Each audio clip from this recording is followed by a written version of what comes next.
Hey guys, it's Brian Hilliard here, author of the best-selling book, Networking Like a Pro, and creator of the popular program, How to Expand Your Reach, Impact More Lives, and Get Your Message Out to a Wider Audience. And I am fired up because we have Michelle Reeves here with us. She is a certified life coach and business mentor. Michelle, thank you so much for stopping by. We really appreciate it. Hey, it's great to be on the show. Awesome. Well, one of the things that we talked about this a little bit offline prior to kind of getting on the show and getting to know each other and stuff like that, is this idea of you're working with folks, coaches, other people, different individuals who are looking to be able to spend some time and really be able to do so in a way that allows them to be able to have their superpowers really shine through.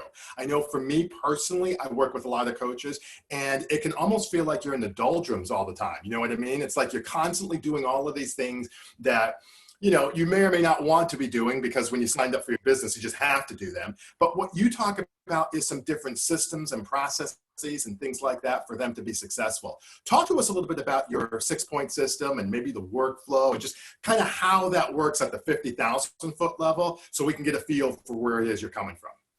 Yeah, for sure. So I'm really passionate about helping coaches to just let their light shine. I think we all have a lot of magic we want to put out into the world. But often when we're trained as coaches, we love what we do. We love everything about helping people to move forward. But what we don't love is the whole system and process behind it. And I think, as coaches, helping people reach their goals really lights us up. We might have skipped through our coaching training. We could chat about, what we coach people on all day long. But generally what we're not loving is the overwhelm we feel because we're having to do all of the behind the scenes of our businesses. And my own personal view is that the coaching industry really lets us down as coaches because we just don't talk enough about the importance of creating, a business. It is a business at the end of the day. And if we have those, systems and workflows in place, it allows us to get out of that overwhelm and, get back the time and energy that we need to share our superpowers with the world. And I think as coaches, we really, it doesn't matter how fabulous and inspiring our coach training was or who we trained with, there's a good chance we weren't given those step-by-step proven processes to set up our coaching business. So I like to kind of talk about really just 6 key systems to help coaches to create that underlying workflow so they can concentrate on getting on with coaching. So and Michelle, no, you were doing fine. Let me just interject for 1 second because you made 2 or 3 really good points. I just want to highlight one that I want people to really get, which was you made the point, and I just don't know. You made the point about looking at it as a business. Okay. And I think if you don't mind, I'm just going to interject just for a quick second there. I think part of it is that right there. So like one of the things I always talk to people about is, maybe you do too, is what's the difference between a business and a hobby? Okay. Well, the former makes you money and the latter costs you money. And that's fine. Like I have plenty of hobbies. I play golf. I will, my brother goes on his boat. That definitely costs some money. But for me, I play golf. I'll go, I'm trying to think of some other stuff that I do. Going to the movies isn't really a cost, but you get the idea. There's some things that you're doing that cost you money versus the business is all about making money. And I think for a lot of folks, maybe some who are listening, that's a really good, if you don't mind me saying, I think that's a really good point because of the fact that it gets people thinking along the line of a business. And what you're talking about is you need to think like a business owner. And I think what you're talking about is you need to think like a business owner. And here are some of the things that you need to do as a business in the business of coaching. That's what you're doing. Just wanted to stop that right there because that's a really, really good point. And I just don't want people to miss that. And I think you're absolutely right, Brian. And I think, a lot of coaches will go into the coaching industry because they are so passionate about helping people. And they're driven by that transformation that they want to help create. Right. But the way that I like to think of it is we cannot serve others unless we first serve ourselves. Because if Right. we are not creating a viable business, we're not going to be able to create those transformations. But it Right. doesn't really take that long to set up some of those systems and processes. I remember how overwhelmed I felt when I was a newly qualified coach.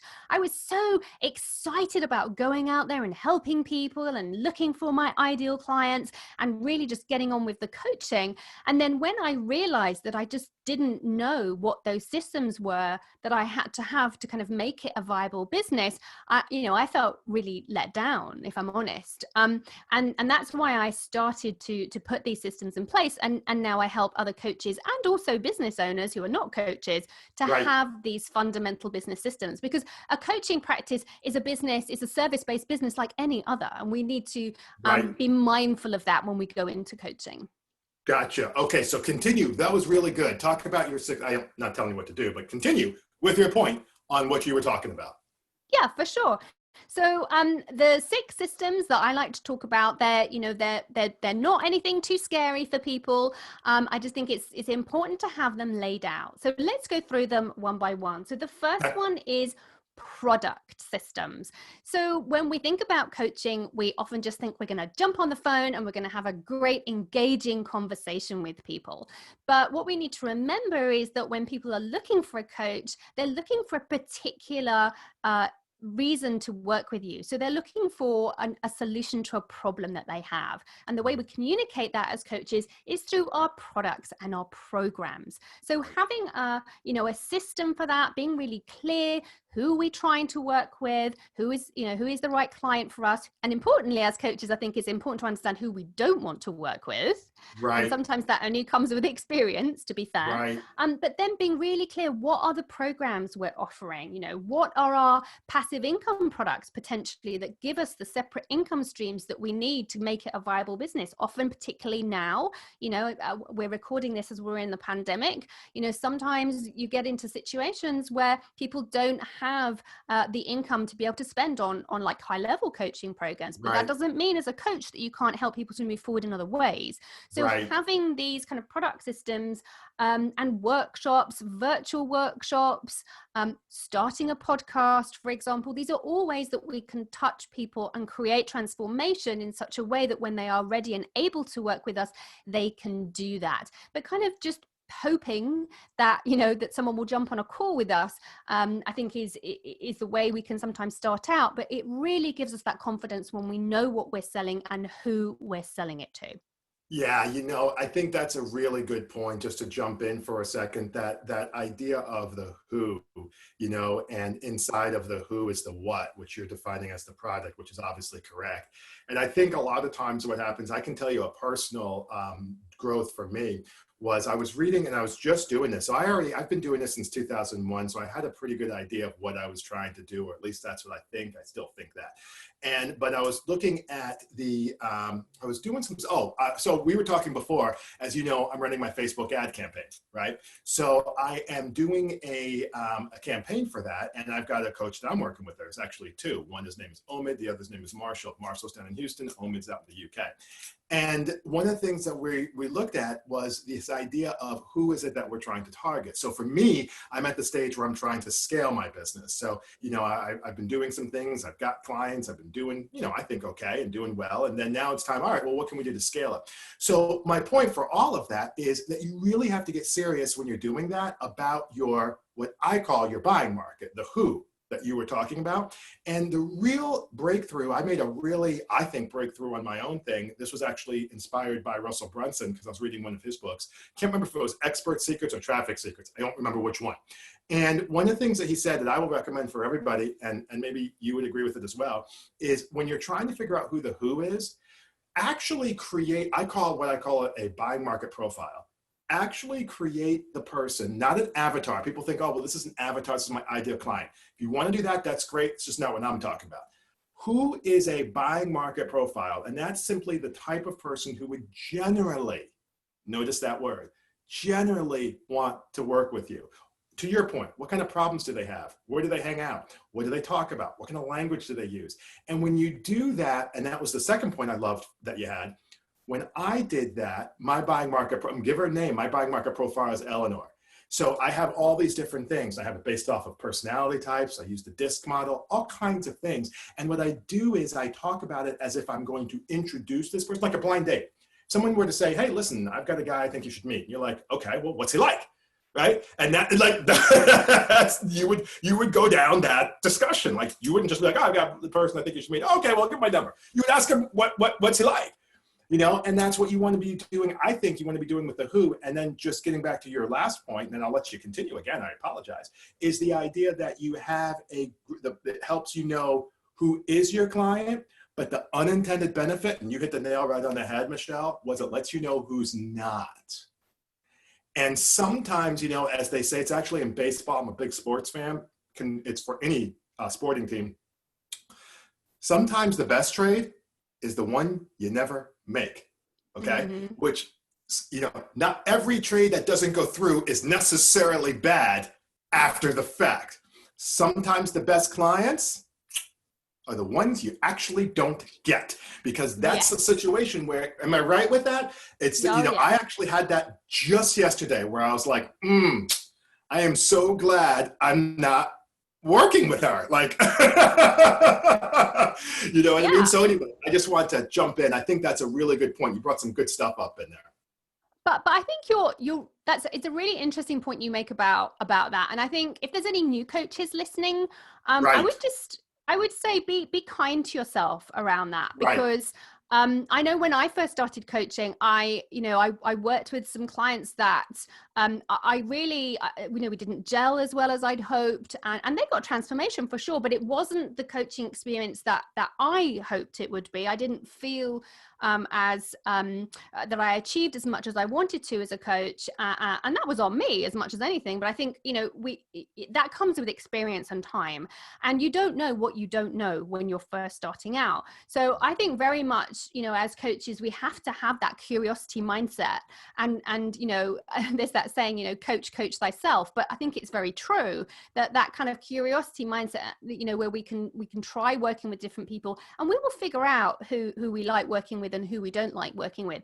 And one thing that I've always found quite useful is when coaches are starting out and they're not sure kind of who their customer avatar or buyer profile should be, is think about where you were 5 years ago, because often that allows us to kind of position ourselves in a way that we can look back and see the challenges that we had, because we're talking about challenge and transformation, but we're first starting out. Sometimes we don't know what that looks like. So kind of going back and seeing where we were 5 years ago, we can understand the challenge, and we can also understand how we moved on from that challenge. Not that as coaches we should be prescriptive with people, absolutely not. We need people to find their journey, but we do understand the challenge. No, that's great. I love that. Okay, so we're still talking product a little bit. Maybe you got one or two more. I don't know if we're going to get through all 6, just FYI. Okay. But if you have one or two more, and then we'll go on to some other stuff. This is great. Yep. Love this. No worries. Okay, so then let's zip on a couple of really fundamental ones that people are going to expect. Financial systems. So we're talking about invoicing, tracking your income and expenses. To your point earlier, Brian, this is a business, it's not a charity that we're running. We need to pay our taxes. We need to pay ourselves. So the whole idea of profit first, how much are you spending? How much do you need to make? I think it's very easy in this day and age to spend a ton of money on technology that we really don't need. So paying ourselves first, figuring out, then you can always add things down the line. So financial systems, really key. And then importantly, sales systems. So, how are you booking your discovery calls? How does that happen? How can you do that in such a way that it does not take your time and energy? So for example, I use Acuity scheduling. So I have that all on automation. So potential clients can book in with me into my calendar automatically. Then they fill in a questionnaire, so I know all about them. So I don't actually really have any contact with a potential client before the discovery call, because it's all in the questionnaire.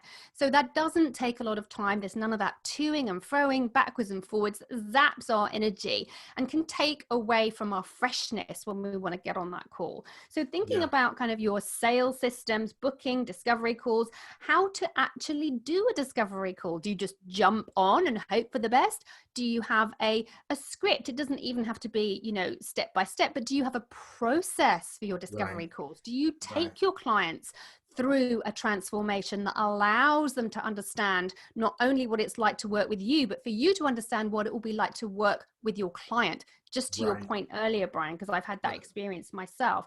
And then also, how do you track those prospective clients and follow up? Yeah. Right. The discovery call is the first step, but it's not the Right. only step. Right. So Right. product systems, financial systems, sales systems. I will touch briefly on marketing systems. I mean, we could talk for hours just on marketing, but this is where you're being really clear on your website, social media.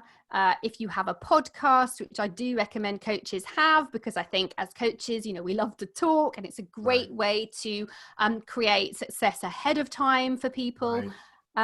Blogging, email marketing, speaking, all these marketing systems, this kind of external ecosystem, are the ways that we can create the know, like, and trust that coaching clients need before they will work with us. But it can take literally, and Brian, I know you'll agree with me here, you could spend your whole day just doing that and not coach a single soul. Yeah, you know, I was listening to Dr. Ivan Meisner is a co-author. We wrote 2 books together, Networking Like a Pro. That was the one that became a bestseller for me. And he is, I don't think he's out of school. He has to be a millionaire. Like, if he's not, then we need to talk to his tax guy. So let's assume Dr. Meisner, he's the founder of BNI, you know, the Business Network International. Let's assume Dr. Meisner is a millionaire, which he probably is. And one of the things that he said to me early on, so when we wrote the first book, let's say it's 2011, that may or may not be exactly right, but whatever, okay? And he said to me, we were talking about this. He says, you know, listen, part of it is that 80% of your time, at the best case, 80 to 75 to 80% of your time is going to be spent doing things that you like. And there's still going to be 20 to 25 that is just going to be stuff that you're not. And when you start off, maybe that number is actually the exact opposite. All right. But you're never going to work up to 100. He says, because there's always something that you need to do. You know what I mean? And I love the point you made maybe about 2 points ago, maybe 3 points ago, the idea of zapping your energy.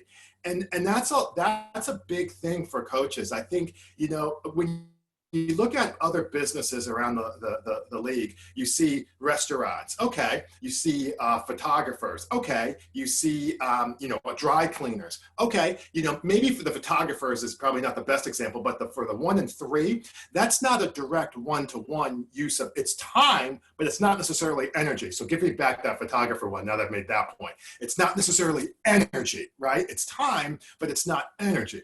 So I think though with coaching, it's a transference. Certainly a big part of my game is energy related. And you know, it's being able to stay fresh, to your point, and be able to watch out for those energy vampires, those zappers, because those will literally come up and just bleed you dry. So when you have different systems, like you said, in place, and I loved also the point, and we'll get into the mindset here in a second, the other point that you made about, what was the point you just made? You were, oh yes, in terms of having like the sales systems and the discovery calls and the follow-up and stuff like that. That is all awesome. Love it, love it, love it, love it. So one of the other things too that we talked about was mindset, right? And that for a lot of people, mindset is like, I find a lot of times people have a real hard time getting out of their own way. Like, I'm just gonna maybe lead off the segment with that. I found that a lot of people have a really hard time getting out of their own way. I've run into people, it seems like that every other week, it seems like. Talk to us about how you work with that and what your thoughts are, if you don't mind. Yeah, absolutely. So again, this is another system in a way. It is our own personal growth system. So Right. as coaches, it's important for us to continue our learning and to experience what our clients experience through constant growth and transformation. And part of that is managing our mindset. So Right. as coaches, you know, to your behind you, I can see, you know, the great poster on the wall. It's all about your energy. And as you said, if we don't have the right energy, then we can create a situation within a coaching experience where energy can come down and be low, and that doesn't serve us and it doesn't serve our clients. So in order to be inspiring, in order to motivate, in order to encourage, we need to keep our energy levels high and our mindset motivated and positive. So creating systems that allow us to do that is very important. So one of the models I'm sorry, Michelle, I didn't mean to get fine. you off the groove. You're doing awesome. No, it's cool. Let me just ask one question, because this just came to my mind. I want to just get it out there real quick, and then we'll get right back. One of the things people say, I heard this yesterday or the day before, well, I'm a quiet person. I'm an introvert. Talk to us just real quick. I'm sorry to derail you, but that just came to my head, and I feel like that needs to be out there. What do you say to people like, oh, well, I'm not a rah-rah person? My answer is, I don't think we're asking you to. I'd be interested to hear what your answer is. Yeah, for sure. And it's interesting, the point about introverts. And I think there is a difference between someone who's an introvert and someone who is maybe quiet or shy. So unbelievably, you might not expect this listening to me, but I am an introvert. So for me, introversion and extroversion is about the way that we channel energy. So as an extrovert, generally extroverts will get energy from being with other people, and then they will take that energy back to when they are on their own, and they will use that energy for themselves. Whereas as an introvert, the way that I use energy is I get energy when I am on my own. So I fill up my cup on my own, and then I expend that energy when I am outside doing speaking, on a podcast, working with my clients. So I think it's really interesting, maybe not to get too caught up on whether you're an introvert or an extrovert, but just think about the way that you absorb and transfer energy. So okay. As a coach, no, I didn't cut you off. I'm excited. I'm not cutting you off. Keep going. Yeah. So I think hallelujah. Amen.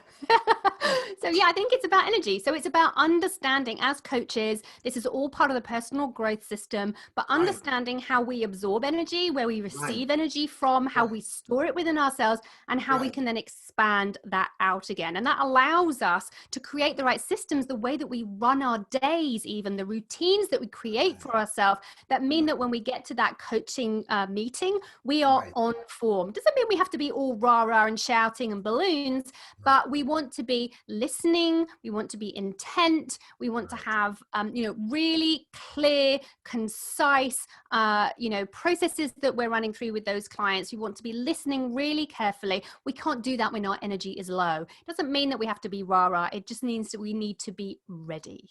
That's awesome. Okay, so that was our energy segment, ladies and gentlemen. Let's get back to mindset. That's a great answer. I appreciate that. So with the STEER model, we were talking about some of the things that you do. So continue with that if you don't mind. That was good stuff.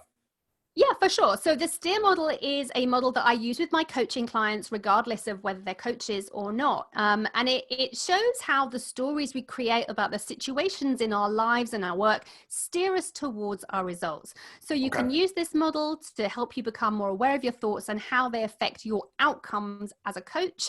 You can also use it with your clients. It's based in psychotherapy. I personally had therapy. Just a tiny bit of backstory. I went through postnatal depression after the birth of my first child.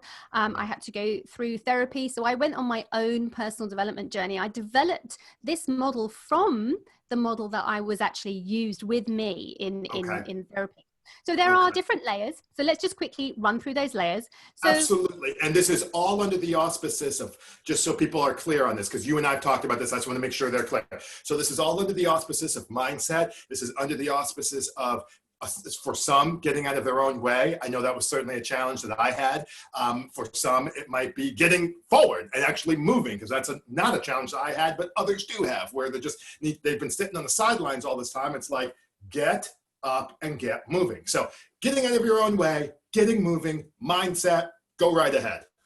Absolutely. And this is also a way to deal with a lot of the mindset challenges we have, the thoughts that we have around feeling like we're not good enough, comparisonitis, all these self-limiting beliefs. This is a way that a model that we can use to work through them.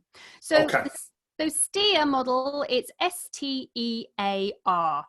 So S stands for the situation that we're in. So when we're working with the STEER model, we talk about the situation first of all. And I always say, grab a piece of paper, write STEAR down the side. And the first thing you're going to do is look at the facts about the situation that you're in. The facts of the situation that everyone would agree with in a court of law, for example. Yeah.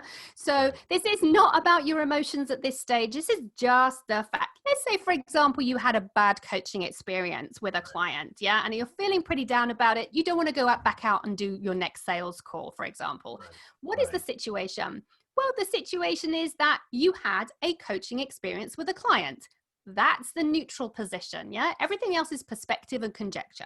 So we have our situation. That situation triggers the next point in the model, which is T, which is the most important one, which is our thoughts. So a thought is just a sentence in our mind about the situation that we're in. These thoughts are always optional. Yeah. Yeah. So the thought that we have creates our perspective, and it's the way that we see the world. We often hear we talk about, our thoughts create our reality. This is how it happens. So our mind creates a sentence about that situation. Those thoughts are what lead.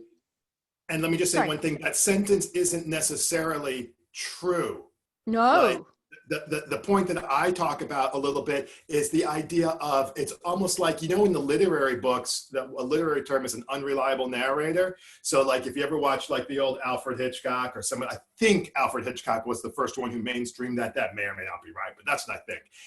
And the idea is that the person who is narrating the book, you think that he or she is fine, and it turns out that he's the Bay Street hacker, right? And you're like, so, at the end, he's like, oh, and I was running from the cops and I couldn't. You're like, what? You're this whole time? So it's an unreliable narrator. And I think that that's if you don't mind me saying again, I think that that's an important part in this, because I think a lot of people take their thoughts as gospel, and actually you almost need to take your thoughts as the opposite of gospel. Yeah, absolutely. And this is all based in the survival mentality of our base survival brain. So, when we have situations like this, the thoughts are created off the back of generally fear of loss. So we're fearing some kind of loss, and that is what is leading to the thoughts that we're having. And that goes way back to, when we were cavemen and we were going to be eaten by, saber-toothed tigers and what have you. And the amygdala at the base of our brain kicks in. And this is where these thoughts kind of come from. And I know, for example, I'm also the director of the Learning Academy for This Is My Era, which is a personal development company in the US where you are. And we use this model as part of one of our programs, Reboot Your Life. And it's been kind of revolutionary for people to realize that their thoughts actually are not serving them, and their thoughts are not truth. People tend to think, oh, well, it's just a thought, but our thoughts direct our emotions, and our emotions direct our actions. And this is really important. It's actions and inaction. So this is where procrastination comes from. And how many, I totally accept, I am in there in the procrastination crowd, guys. I think all of us have these moments where we feel like we don't want to move forward on something. It's not because of the situation. It's because of the thought we've had about the situation and the emotions that are driving that inaction. And those actions and inactions, they create the results, the effects of our action. And often what happens is that the results that we get provide the evidence to support our initial thought, which is fascinating. Yeah, fascinating. So it's almost like this virtual feedback loop where, and I've had this where people say, oh, I had the lady just yesterday, oh, well, I had a chance to think about this and I don't want to do it. And it was actually for an interview. And I'm like, wow, like you just totally talked yourself out of it. Literally, you talked yourself out of it. And I think a lot of people, like coaches, so one of the things that I see a lot is they might not want to do a video, or they might not want to your point, start a podcast, or they might not want to, I don't know, get a speaking engagement. You've made that point too. Like there's different things. And it's like, again, if you don't mind my reference to the Hitchcock, the call is coming from inside the house, right? Like that's the old movie where the lady's like, oh, well, what's going on? If you haven't seen it, it's like the lady's like, all right, well, I'm inside the house and we've got all the people and the police is like, all right, just wait till the phone call comes and we'll trace the call. And then we'll tell you where the killer is and we'll go out and get him. They're like, okay, fine. So they're all in the room. They're in the living room. They're sitting there, ding, ding, ding, ding, ding. Phone picks up. Hello. Oh, I'm going to get you. I'm going to get you and your family. He goes, ah, she hangs up. And then the police calls. She's like, oh, okay, they just called. Where are they? The call is coming from inside the house. What? Click, click, click, inside the house, right? And like, that's a lot of what? I mean, right? And you're like, ah, the 60s, like that was just like unheard of. So now, and I think a lot of the coaches are preventing their own success from a call vis-a-vis their thoughts that's actually coming from inside the house. And it's always been there. Yeah, for sure. And I really love that. It's a great analogy. I'm going to steal that and use that because I love it. Sure. But I think, it really is about that. It's about, and when we're on the outside and we're coaching our clients, it's sometimes really obvious to see it. You can almost see it happening as people's eyes go up to the left. They're really accessing that part of their brain where the thoughts, you can see them almost looking at their thoughts, and we can see it from the outside, but we're on the inside. It's really hard to see that. So I love this model for helping us to work through that. And then you can flip the model on its head. So then let's look at it from the alternative. So we're working back from R, A, E to T. Forget about the situation because it's neutral. What is the result that we want to get? So let's say you're about to do a discovery call with a client and you're way nervous about it because something went wrong recently, right? So what is the result you really want to get out of this? Write it down. I want this to be an amazing coaching call with my client. They get great potential client. They get great transformation out of it. That's my results. Okay. What are the actions you would need to take to get that result? What are the emotions you would need to be feeling as vibrations in your body to make that action happen? And what thoughts do you need to be thinking right now to feel those emotions? Okay, now go practice those thoughts. Right. And people, let me interject there for a second, because now we're getting a little bit into energy and law of attraction. And people, they're like, oh, that's Boulder Dash. Well, okay, it's like, if I can't see it, I don't believe it. Well, then I guess you don't use electricity because you can't see that either. And by the way, let me make sure I take out those 3 microwaves that you have. And while I'm in there, I'll take out the Wi-Fi router because you can't see that either. Okay, but you use all 3 of those: electricity, the microwave, and the Wi-Fi router. 90% of the Western world uses that every day. Okay, so like when people try to come at you, not that they're coming at you, but when they try to have this conversation around whatever, it's like, listen, just be open for a second, to the fact that your body energetically is a energetic being, and it's not necessarily everything that you see, hear, or smell. It's actually the vibration that you bring. Absolutely. And I think, there's a reason why the top sports people in the world use visualization to create success ahead of time. This is not just like people, sitting off on the beach, sitting cross-legged. This is sports people are using this, and it is a recognized way to use visualization to create success ahead of time, because our brains don't see a difference between reality and what is going on in terms of visualization. So if we visualize strongly enough, we will get the same sensations as we would if it was actually happening to us. So we can create that vibration through good visualization. And what we're basically saying to ourselves is, this is where I'm trying to get to. All we're doing is we're creating a compass to direct us where we're trying to get to. I love that. You are amen to all of that. Awesome. So this is the STEER model. So, I think it's a great way to, as coaches, for us to kind of regulate our emotions. I often use it before I go into a coaching call with a client to just check in on myself. And it's definitely one of the tools that I would suggest that people have within their own personal growth system, alongside these other systems we've talked about today. Okay. Well, listen, you don't have to tell that to me. I love that. In terms of, yes, I definitely could use doing that, but you don't have to convince me of that, because I totally believe you. I do. I probably not as much as you do in terms of talking about checking in. I I need to probably up my game there. But the idea of vibration, the idea of attraction, the idea of you get what you send out and it comes back. And, who was I talking to? The idea, well, I know who it was. It was a client of mine who actually journaled what she thought and what she did and what she kind of vibrated. And then it turned out that she would go back and look and see when it came to fruition. She's telling me that the time frame was around 6 to 10 weeks. On average, it was around a couple of months, but 6 to 10 weeks was what she was saying. And it's just really, really interesting because it has to be something that you buy into, and it has to be something that you really believe in, and you can make it work. Well, Michelle, this was really good. Tell people you've got a podcast as well. What's your podcast, if you don't mind me asking? I do. So the Ideal Life Club podcast is everywhere that you can listen to podcasts. Okay, cool. So the Ideal Life podcast with Michelle Reeves right over there, certified life coach and business mentor. This was awesome. I really appreciate your time. For Michelle, my name is Brian, saying so long, take care, and thanks so much for your time. We really appreciate it. Thanks so much for having me on the show.